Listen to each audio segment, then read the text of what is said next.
partir de ce moment-là, ils nous ont bluffés. C'est une très belle équipe du Maroc. Franchement, ils ont été éliminés aujourd'hui, mais ils n'ont pas à avoir honte. Si le Maroc joue comme ça, comme ils ont joué aujourd'hui, après la sortie de Saïs face à la France, ils seront champions d'Afrique la prochaine fois. C'est moi qui vous le dis. Non, je te dis, Grisou, il est trop fort. Je vous l'ai dit, Grisou, dès qu'il met le maillot bleu et que son coach c'est Didier Deschamps, la connexion là-bas, FIFA Ultimate Team, elle est verte.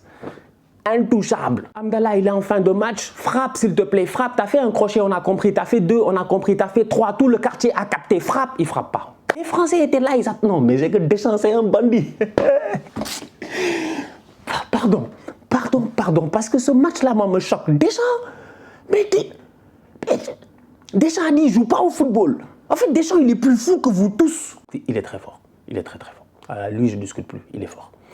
Il est très fort. En fait, Unai n'a rien à faire à Angers. Avec tout le respect que j'ai pour Angers, Bouffal même peut rester à Angers, je m'en fous. Donc à un moment donné, sincèrement, à la question, je dis bien, à savoir pourquoi Regragui a commencé ce match avec 3 défenseurs, j'ai envie de vous répondre peut-être, à mon humble avis, c'est tout simplement pas. Salam outsider, le débrief commence. Maintenant, la France l'emporte aujourd'hui 2-0 face au Maroc et la France se qualifie pour la 2e fois d'affilée en finale de Coupe du Monde. Les Français sont champions du monde en titre, ce n'est pas une petite équipe. Malgré le parcours extraordinaire des Marocains, aujourd'hui ils sont tombés face à une équipe qui est solide et qui a un coach qui est un bandit. La vérité, elle est là. Walid Regragui, il était assis en conférence de presse et il savait très bien, que son adversaire Didier Deschamps n'était pas un adversaire comme n'importe qui. Quand la France rentre dans ce match-là, pendant les 5 premières minutes, il ne joue pas au football. Il ne joue pas au football. Il ne cherche pas à presser. Il laisse le ballon aux Marocains. Le problème, il est là, c'est que pendant que la France, durant les 5 premières minutes du match, ils ont un bloc médian. Ils sont là, ils sont tranquilles, ils sont posés. Ils ne pressent pas les défenseurs marocains. Les Marocains derrière, ils sont 3. Leur système de jeu n'est pas celui qu'ils ont l'habitude d'avoir d'habitude. Durant la compétition, on a vu que le Maroc joue en 4-1-4-1. 2 lignes de 4 très resserrées. Amrabat qui est là comme un policier, gardien de pénitencier, il est là pour réguler. Mais à la minute où tu passes à 3 derrière, en termes de construction de jeu, tu as quelque chose de différent. Et pendant les 5 premières minutes, tu as un flottement. Et ce flottement-là, à mon humble avis, aujourd'hui, on peut l'attribuer à 2 joueurs qui malheureusement sont des piliers de cette équipe-là, mais malheureusement, ils étaient blessés et ils ont tout donné, ils ont forcé. Saïs est sorti de ce match-là, tu l'envoies désolé. Saïs est blessé depuis l'Espagne. Depuis l'Espagne, il est blessé. Face au Portugal, il a fait le guerrier. À un moment donné, vers la 65e minute, il est sorti. Ça fait 2-3 jours que Saïs, il est en train de tout donner. C'est le capitaine de cette équipe-là pour essayer de jouer ce match-là. Après 20 minutes, Saïs ne peut plus jouer le match. Donc, à un moment donné, sincèrement, à la question, je dis bien, à savoir pourquoi Regragui a commencé ce match avec 3 défenseurs, j'ai envie de vous répondre peut-être, à mon humble avis, c'est tout simplement parce qu'il voulait mettre Saïs dans des conditions confortables. Saïs ne pouvait pas courir. Vous l'avez vous-même vu. Donc, il était obligé, dès le début du match, d'entourer Saïs. C'est là où il a fait jouer les 2 autres défenseurs. C'est pour cela qu'ils ont joué à 3 derrière. Et les Français, ils sont dangereux. Ils en ont profité. Et Deschamps, il a été très intelligent. Parce que si tu regardes bien, l'équipe de France n'a pas cherché à jouer la possession. Ils ont cherché à jouer le contre face à une équipe qui, toute la compétition, a joué avec un bloc défensif assez bas. C'est incroyable.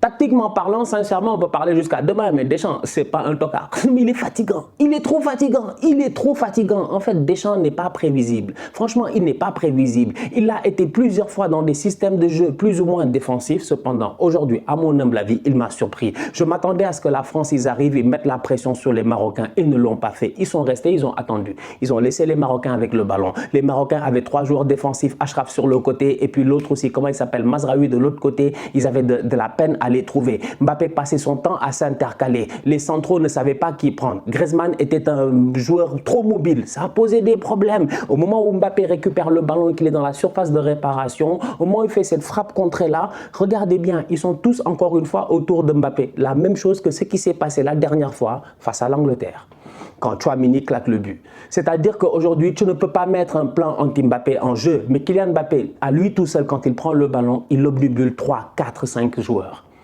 Personne n'est sur Théo Hernandez, il est au 2e poteau, il a le temps, le gardien ne sort pas assez vite pour ajuster la volée. Franchement, je suis désolé. Aujourd'hui, tactiquement parlant, on peut parler jusqu'à demain. Hein. Pour moi, Regragui n'a pas raté son match parce que je pense qu'il a joué à 3 derrière. Il a changé son dispositif parce qu'il voulait mettre à l'aise Saïs. Après 20 minutes, quand il a vu que ça ne marchait pas, Saïs est sorti, Amala est rentré. Ils sont repassés dans leur système normal. Et à partir de ce moment-là, ils nous ont bluffés. C'est une très belle équipe du Maroc.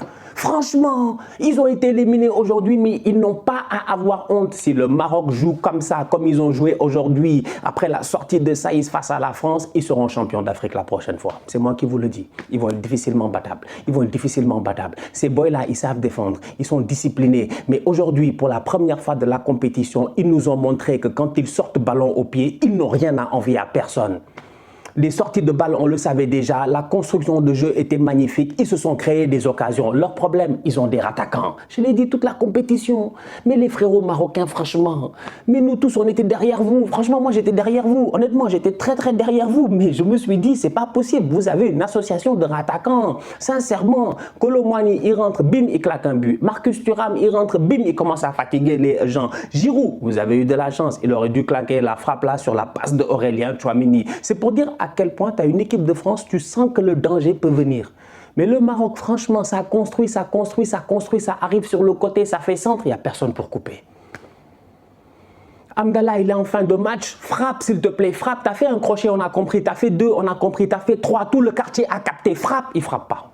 Mais tu veux quoi? Tu vas aller où en fait? Tu vas aller où? Ziyech, il est là sur le côté, trop prévisible. Ziyech, dès qu'il a le ballon, moi je suis là, je me dis, bah oui, on sait déjà ce qu'il va faire. Hakim Ziyech, il va rentrer, aller chercher son pied gauche constamment. Constamment, une fois il a fait centre-pied droit, je pense qu'il l'a raté ou peut-être il n'y avait personne à la retomber. C'est pour dire à quel point, tu te rends compte à quel point ils sont forts techniquement. Très fort ballon au pied. Ils sont capables de ressortir le ballon. Ils sont capables d'avoir le contrôle du match. Ils n'ont pas peur d'avoir le contrôle du match. Cependant, aujourd'hui, s'il avait commencé son match peut-être avec 4 défenseurs, s'il avait fait confiance aux autres, je ne sais pas si c'est la confiance ou c'est le mot qu'il faut utiliser. Je ne sais pas. Je ne sais pas. S'il leur avait... Parce que Saïs, c'est important. Tu sais, un gars comme Saïs, il te dit il veut jouer. Il veut jouer, en fait, tu y peux quoi? Tu y peux quoi? Il est capitaine. S'il te dit coach, moi je me sens à l'aise, je peux jouer, tu le mets sur la feuille de match. Alors qu'on a tous vu que Saïs, il ne pouvait pas jouer. Donc je pense que ce flottement-là pose problème. Et derrière, voilà. C'est dommage. C'est dommage pour les Marocains, mais ils sont tombés face à la meilleure équipe au monde. Top performance de la part de Antoine Griezmann. Franchement, on va être très sérieux. En toute honnêteté, c'est lui l'âme de cette équipe-là. Kylian Mbappé est très fort, il n'y a pas de problème. On l'a vu encore aujourd'hui. Quand il décide d'accélérer, personne n'y peut rien. Mbappé, il a une manette, il pousse le R2. Il passe son temps à pousser le R2. Il est injouable, il est intouchable, je dis bien. Il va beaucoup trop vite, il n'y a pas de problème. C'est lui qui a... Les 2 buts, c'est lui. Les 2 frappes contrées, c'est lui. La première, elle est contrée. L'autre, il est au deuxième poteau, il claque sa volée. La deuxième, elle est contrée par Abdé. En plus de ça, il n'a pas de chance. Kolo Muani est au deuxième poteau pour claquer le but. Et encore une fois, tu te rends compte, sur le premier comme sur le deuxième but, de comment Mbappé réussit à amener l'attention sur lui. Il est incroyable. Il est fatigant. Il est fatigant. Et pendant que toute l'attention est sur Mbappé, on oublie que le travail de Griezmann. Alors que pour moi, le vrai MVP, c'est Griezmann. Aujourd'hui, moi, j'ai vu Griezmann faire des dégagements dans la surface. Mais s'il y a un attaquant marocain là-bas, c'est un but. Mais il y a Antoine Griezmann. Untouchable. Non, je te dis, Grisou, il est trop fort. Je vous l'ai dit, Grisou, dès qu'il met le maillot bleu et que son coach, c'est Didier Deschamps, la connexion là-bas, FIFA Ultimate Team, elle est verte. Intouchable. Top connexion. C'est le gars de Deschamps, il est prêt à mourir pour lui. Il est trop fort. Aujourd'hui, j'ai vu Griezmann sur le premier but. Sur le premier but, je dis bien des Français, la manière à laquelle Antoine Griezmann va coller Yamik pour se faire oublier par Yamik qui panique. Yamik a panique. Il a paniqué Yamik, il a paniqué parce qu'à un moment donné, il voit Griezmann, après il voit plus Griezmann, après il voit Griezmann devant lui. Il sort, il glisse. Steven Gerrard sort de ce corps. Steven Gerrard sort de ce corps. On ne glisse pas comme ça dans les matchs importants. C'est les affaires à la Steven Gerrard. Il a fait ça, Griezmann derrière, il a capitalisé automatiquement. Griezmann a été sensationnel. Franchement, je n'ai pas un autre mot pour qualifier les performances de Griezmann. Si vous êtes bluffé par Léo Messi, vous devez être bluffé par Griezmann. Franchement, c'est-à-dire qu'aujourd'hui, moi je le dis, quiconque aime le football réellement, tu dois aimer les performances de Griezmann parce que c'est un joueur qui est injouable en ce moment en équipe de France. En fait, je cherche son poste, je ne comprends pas. Il est partout. Il est fatigant. Il est vraiment trop intelligent. Il ouvre les espaces. il supplée ses coéquipiers et en plus de ça, il est décisif aujourd'hui dans la création des buts. Franchement, il n'y a rien à dire. Défensivement, son travail est sensationnel. Constamment là pour mettre un pied. Il est tenace, il est chiant. Deschamps a une très belle équipe. En fait, la différence se fait là. Les autres, ils n'ont pas leurs meilleurs centraux, c'est vrai. Leur attaquant, c'est compliqué. El-Nesri, franchement, oui, il a sauté comme un faucon. Il est venu nous surprendre, tout ça. On a compris. On a compris. Mais je vous l'ai toujours dit que des fois, c'est compliqué. Tous les autres attaquants marocains qui sont rentrés dans la compétition, c'est des tocards et des attaquants. Donc, tu te rends compte qu'une fois que les gars ont tout donné, ben après, les autres en face, ils ont beaucoup trop de talent. Franchement, ils ont trop de talent, en fait. Ils ont trop de talent. Et le talent, des fois, bah, ça fait la différence. Mais les Marocains n'ont pas à rougir. Ils ont fait le match qu'il fallait faire. Bravo à eux. Azedine, ça sonne comme Zinedine. Ounahi, franchement. Non, Azedine, Ounahi, il est fort. Il est très fort. Il est très, très fort. Lui, je ne discute plus. Il est fort.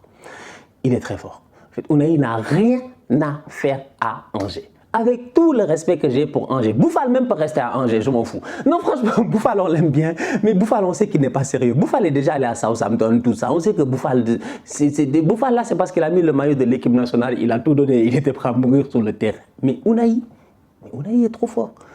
Ounahi, mais si tu as mené au Real, Ounahi doit être au Barça. Je suis désolé. Je suis désolé. Ounahi doit être à Liverpool. Ounahi doit être à Chelsea. Ounahi doit être à Arsenal. Mais je dis, Ounahi, c'est un top player. Ça, c'est ce qu'on appelle top player. Non. Le boy, il maîtrise le football. Lui, le football, le ballon, c'est son ami. Non, franchement, le ballon ne le trahira jamais. Lui, le ballon, c'est son ami. Ounahi, sous pression, même au milieu de terrain, des fois, il doit perdre le ballon, il ne le perd pas. Le contre lui est favorable. Ounahi, aujourd'hui, offensivement, il nous a montré quand le Maroc a pris en compte le jeu. Parce que ça, il faut le dire, le Maroc, à un moment donné, ils ont pris en compte le jeu. Les Français étaient là, ils ont... Non, mais c'est que Deschamps, c'est un bandit. Pardon, parce que ce match-là, moi, me choque. Deschamps, Deschamps a dit, il ne joue pas au football. En fait, Deschamps, il est plus fou que vous tous. Nous tous, Deschamps est plus fou que nous. Deschamps, quand la dernière fois dans la vidéo du groupe de l'équipe de France, là, ils sont en train de sortir des petites vidéos sur les réseaux sociaux. Il faisait du gainage. Il était là en train de faire du planking, tout ça. Il faisait son sport. Deschamps a dit, j'ai pas besoin de musique ou de quoi que ce soit. Parce que dans ma tête, on est plusieurs. J'ai plusieurs conversations à avoir. Ça se voit que dans sa tête, ils sont plusieurs. Parce que Deschamps, il s'est assis, il a beaucoup réfléchi. Et il s'est dit qu'il y a 1 an et quelques, ils ont fait les cons face à la Suisse. Ça, tout le monde le sait. Je l'ai toujours dit, c'est ça qui a sauvé la France. C'est le fait qu'ils ont perdu ce match face à la Suisse. S'ils ne perdaient pas ce match face à la Suisse, s'ils avaient tapé les Suisses, s'ils avaient gagné l'euro, ils n'auraient pas été là. Mais ils ont perdu face à la Suisse. Ça leur a fait mal, ça a touché leur ego. Mais depuis lors, dans la compétition, tous les matchs, ils les ont pris sérieusement. Sauf celui contre la Tunisie où tous les boys c'était un peu de n'importe quoi, pas la peine d'en parler. Mais tous les matchs, ils les ont pris sérieusement. Aujourd'hui, il est arrivé, ils n'ont absolument pas sous-estimé le Maroc. Ils les ont respectés. Ils leur ont dit, prenez le ballon, on va voir ce que vous allez faire avec. Et nous, on va vous contrer parce qu'on a les joueurs pour le faire. C'est-à-dire que Deschamps, aujourd'hui, franchement, pour moi, ça, c'est pas loin de la masterclass tactique. Hein. Moi, je suis fatigué.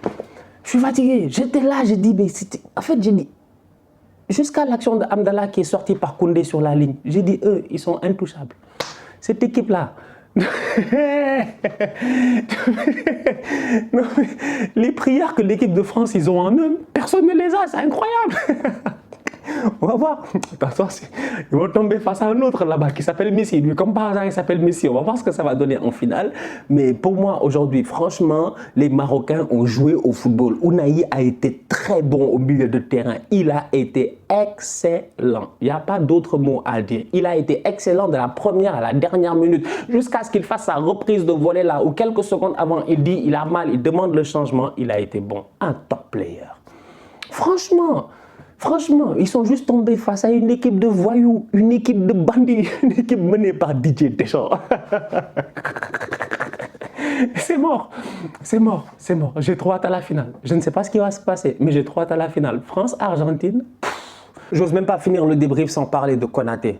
Konaté qui est à Liverpool, qui a joué aujourd'hui une performance lui aussi extraordinaire. Mais c'est incroyable. Mais quel match de Konaté. Mais constamment bien positionné.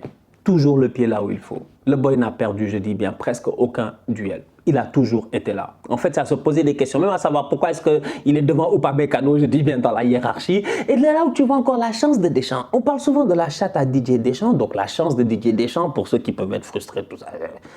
Hein? Ça va me fatiguer, hein, parce que des fois, tu ne comprends pas. La chance à Didier Deschamps. Donc la chatte à Didier Deschamps. Fait de telle sorte que Rabiot est enrhumé. Upamecano aussi. Konaté rentre, ta performance. Fofana rentre, offensivement, il ne t'apporte pas autant que Rabiot, mais défensivement, il va faire assez, je dis bien, pour soutenir Théo Hernandez, poser des problèmes, je dis bien, à la combinaison que les Marocains peuvent créer, parce que les Marocains, on les connaît. Les combinaisons là, entre Achraf Hakimi, Ziyech, et puis souvent un autre boy qui vient s'intercaler là-bas, on en a vu plusieurs au courant de la compétition. Aujourd'hui, c'était beaucoup plus difficile de combiner. Souvent, ils arrivaient, ils étaient à l'arrêt. Pourquoi? Parce qu'il y avait un Français qui était là, c'était qui? Fofana. C'est-à-dire qu'aujourd'hui, quand même, on peut parler jusqu'à demain. Chaque joueur de l'équipe de France a fait son rôle, et c'est là encore que je parle de chance de Deschamps. Mais Deschamps. Deschamps, comment tu fais? Mais Deschamps, dis-nous, nous si on veut savoir, nous si on veut avoir de la baraka, franchement, nous si on veut percer dans la vie. Moi, je veux percer. Deschamps, dis-moi comment tu fais, je veux comprendre. C'est incroyable, c'est incroyable. Ouais, Rabiot va peut-être revenir pour la finale, c'est un excellent joueur, mais bizarrement, dans ce contexte-là, peut-être que si Rabiot il pousse un peu plus, peut-être qu'à un moment donné, il y a un compte, il y a un Achraf qui passe derrière. Presque, il n'est pas passé. Constamment, il y avait un boy qui était là pour fatiguer. Les deux, Théo, Fofana. Tout va bien pour eux. Franchement, comme je dis, ils ont le vent en poupe. Il n'y a qu'un seul mec qui peut les arrêter sur cette terre. Et ce mec-là, il s'appelle Léo Messi. En attendant de voir si VG Dream est déjà rentré en studio, franchement, vous savez, c'est pas ramener la coupe à la maison, hein. C'est la coupe, elle reste à la maison. Allez, les bleus. On est foutus. On est franchement foutus. J'ai dit là, France-Argentine. Entre nous, l'affiche, elle est belle. Entre nous, franchement, objectivement parlant, l'affiche, elle est très très belle. Et j'ai juste hâte de voir ce que ça va donner. Dans tous les cas de figure, le PSG est gagnant et perdant. C'est ça le problème, c'est que le PSG est gagnant et perdant. Parce que Paris va avoir un boy champion du monde, un boy en dépression d'avoir perdu une finale de Coupe du Monde, et un boy qui est en dépression depuis toujours, le pauvre, parce que quoi qu'il arrive, il a encore été une fois éliminé en quart de finale de Coupe du Monde. Et je parle là de Neymar. Donc franchement, Coupe du Monde en hiver. Je te dis, le spectacle a été à son summum. J'ai juste hâte de voir cette finale-là. La famille, on se capte très très bientôt pour un nouveau débrief. D'ici là, on continue à liker, on continue à partager, on s'abonne. On est ensemble, on reste en santé. C'est le plus important. Tous outsiders.